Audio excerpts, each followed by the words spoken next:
नास्ति नारायणसमं न भूतं न भविष्यति एतेन सत्यवाक्येन सर्वार्थान् साधयाम्यहम्। इदं भागवतं नाम यन्मे भगवतोदितं संग्रहोऽयं विभूतीनां तदेतद् विपुलीकुरु। चतुर्मुखः ब्रह्मा नारदम् एवम् उवाच। भगवता नारायणेन यद्भागवतमुदितं तदेव संग्रहरूपेण मयापि त्वां प्रति प्रतिपादितमस्ति।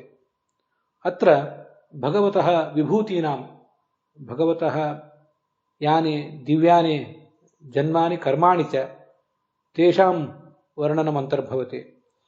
अपेच भगवतः विभूतयः दिव्याः अवताराः तेषामपि वर्णनं समासेन कृतमस्ति।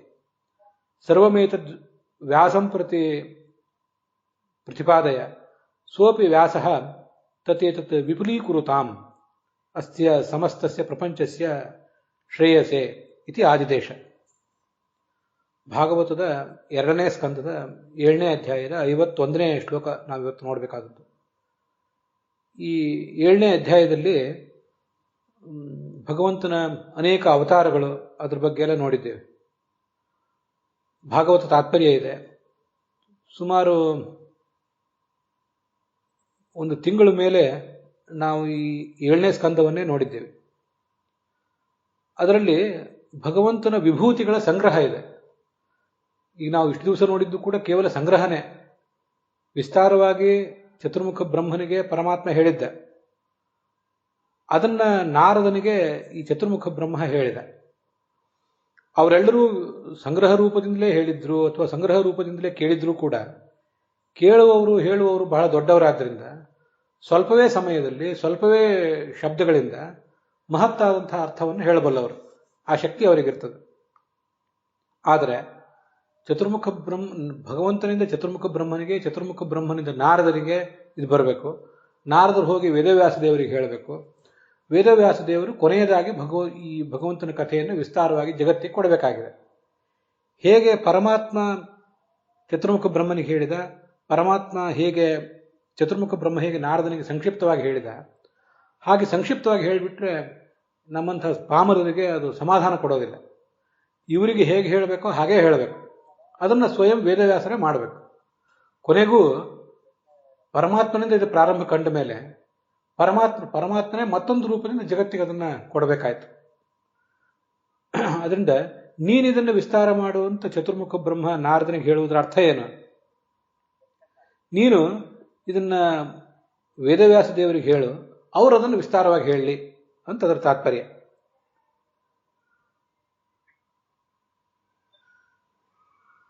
ಇಲ್ಲಿ ವಿಭೂತಿ ಅಂತ ಶಬ್ದ ಇದೆ.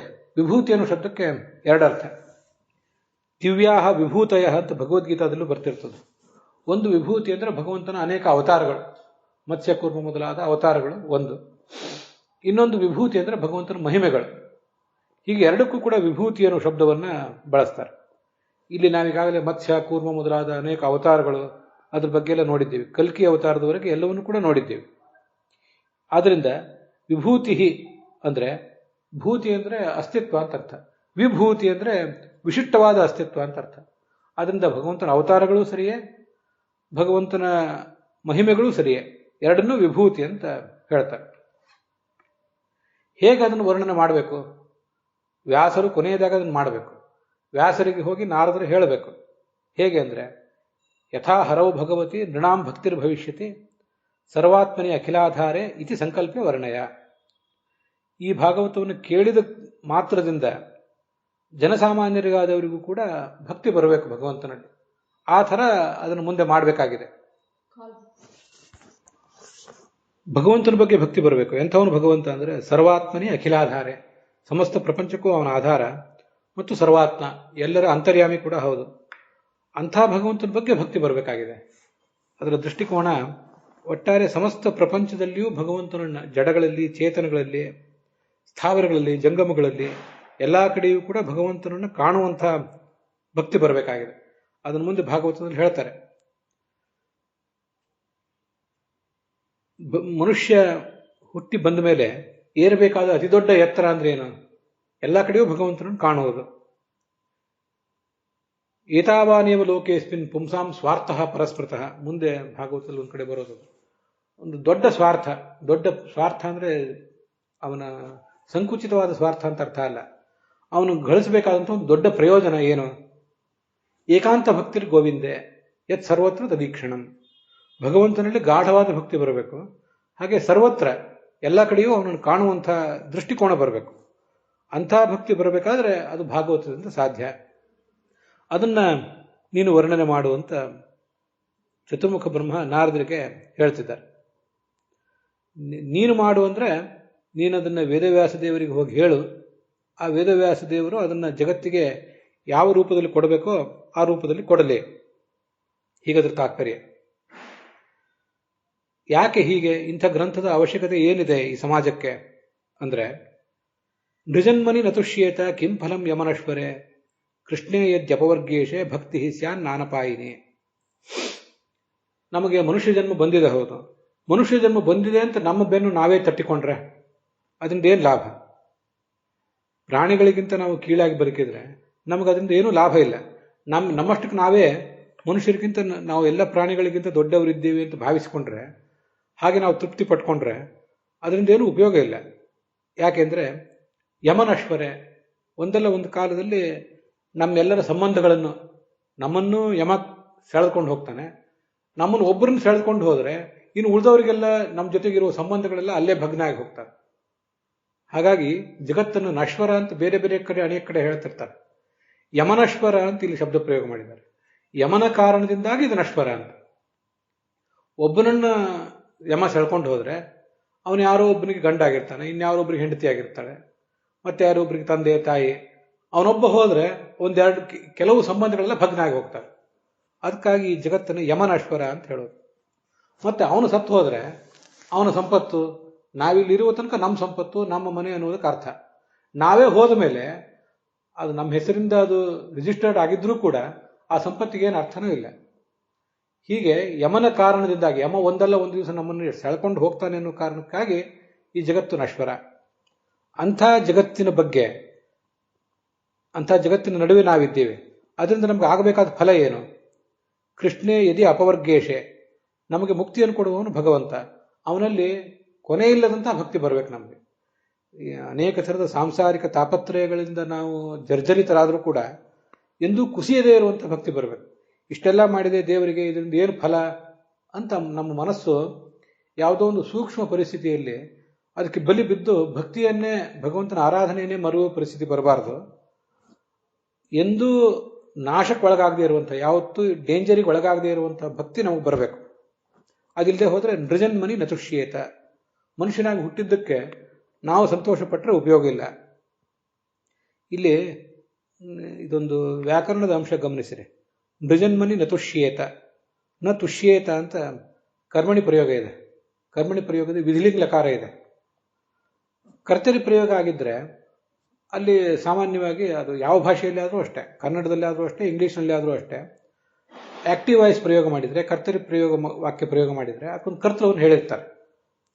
ಕರ್ಮಣಿ ಪ್ರಯೋಗವನ್ನು ಯಾಕೆ ಮಾಡ್ತಿರ್ತಾರೆ ಅಂದರೆ, ಕರ್ತೃವನ್ನು, ಒಬ್ಬ ಕರ್ತೃವನ್ನು ಹೇಳಬೇಕಾಗಿಲ್ಲ, ಸಂದರ್ಭಕ್ಕನುಗುಣವಾಗಿ ಯಾವ ಕರ್ತೃವನ್ನು ನೀವು ಇಟ್ಕೊಳ್ರಿ ಅನ್ನೋ ಕಾರಣಕ್ಕಾಗಿ ಹೇಳ್ತಿರ್ತಾರೆ. ಅದನ್ನು ಅನೇಕ ಸರಿ ನಾನು ಉದಾಹರಣೆಗಳ ಮೂಲಕ ಹೇಳಿದ್ದೇನೆ. ಈ ಒಂದು ಸಂಸ್ಥೆ ಇಂಥದ್ದೊಂದು ಪುಸ್ತಕವನ್ನು ಮುದ್ರಿಸಿತು, ಇದು ಆಕ್ಟಿವ್ ವಾಯ್ಸ್. ಈ ಪುಸ್ತಕ 1980ನೇ ಇಸ್ವಿಯಲ್ಲಿ ಮುದ್ರಿಸಲ್ಪಟ್ಟಿತು. ಪ್ಯಾಸಿವ್ ವಾಯ್ಸ್ ಪ್ರಯೋಗ ಮಾಡಿದಾಗ ಅದು ಯಾರು ಕರ್ತರು ಅಂತ ಹೇಳುವುದು ಮುಖ್ಯ ಅಲ್ಲ. ಪ್ರಸಂಗಕ್ಕನುಸಾರವಾಗಿ ಯಾರನ್ನಾದರೂ ತಗೊಳ್ರಿ, ಕೆಲಸ ಆಯಿತು ಅಂತ ಹೇಳೋದು ಮುಖ್ಯ.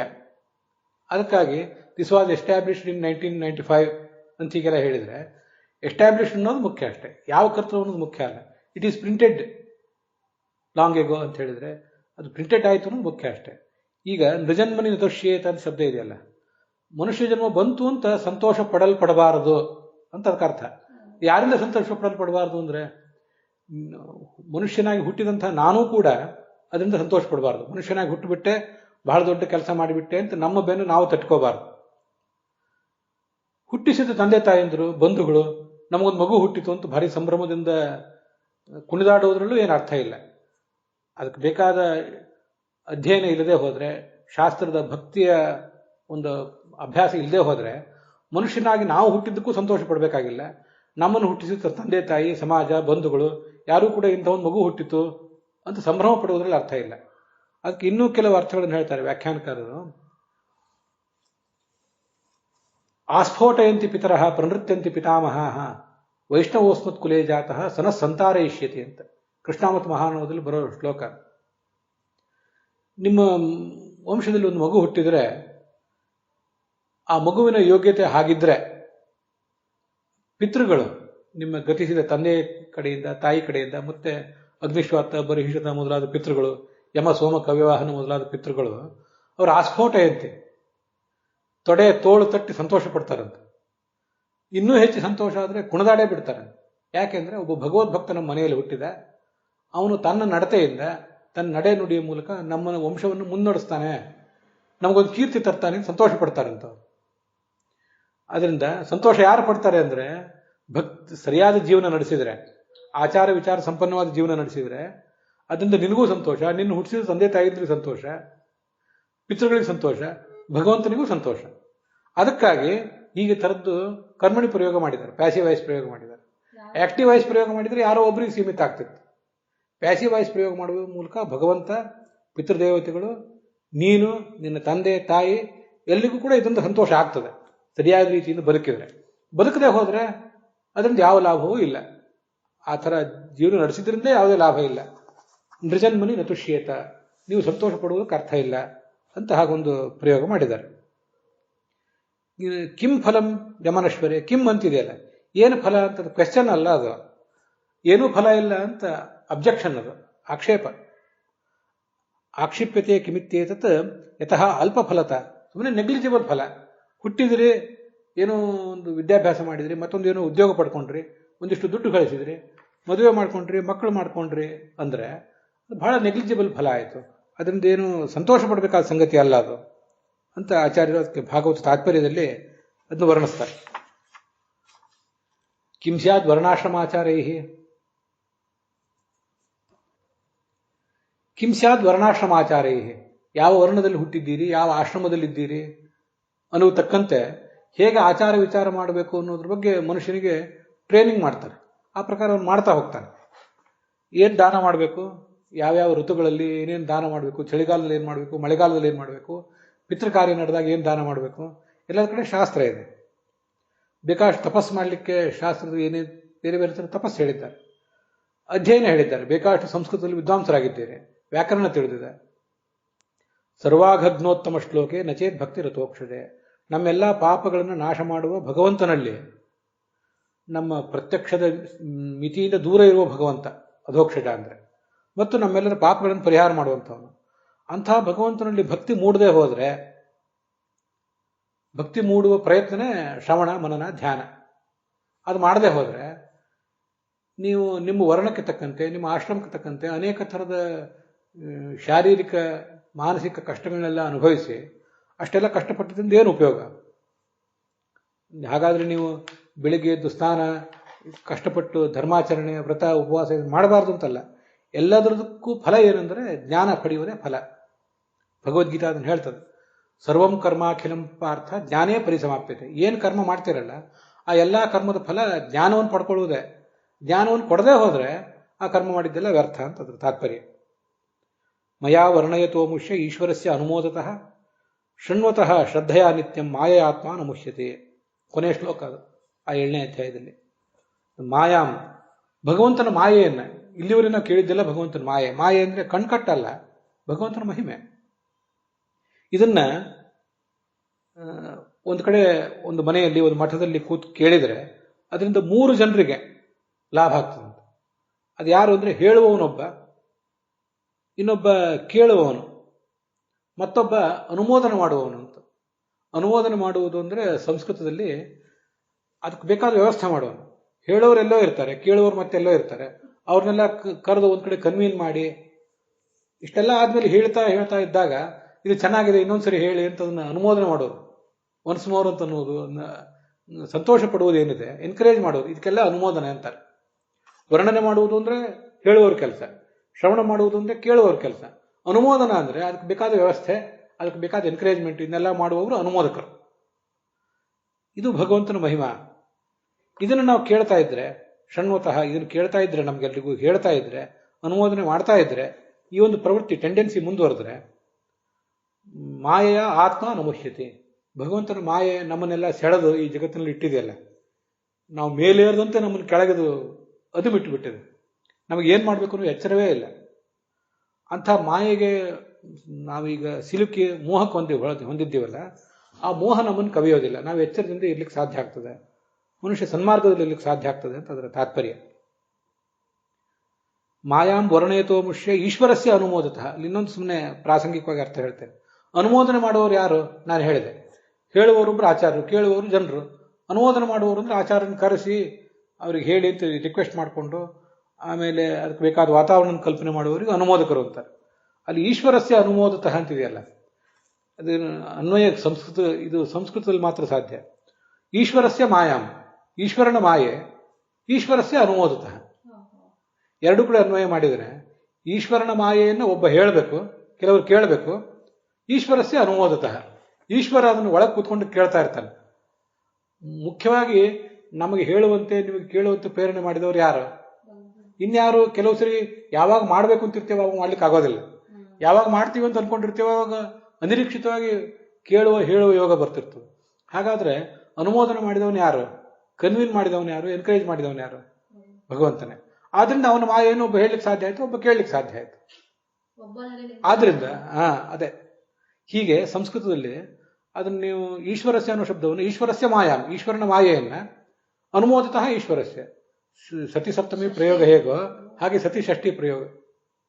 ಈಶ್ವರನ್ ಕೇಳ್ತಾ ಇದ್ದಾಗ ಹೇಳ್ರಿ, ಕೇಳ್ರಿ. ನೀವು ನಡೀತದೆ ಅಂತಿದ್ರೆ ಒಂದ್ ಕಡೆ ನೀವು ಕುತ್ಕೊಂಡು ಹೇಳ್ತಿದ್ದೀರಿ ಅಂದ್ರೆ ಸುಮ್ಮನೆ ನೀವು ಹೇಳ್ತಿದ್ದೀರಿ, ಇನ್ನಿಬ್ರು ಕೇಳ್ತಿದ್ದಾರೆ ಅಂತಲ್ಲ.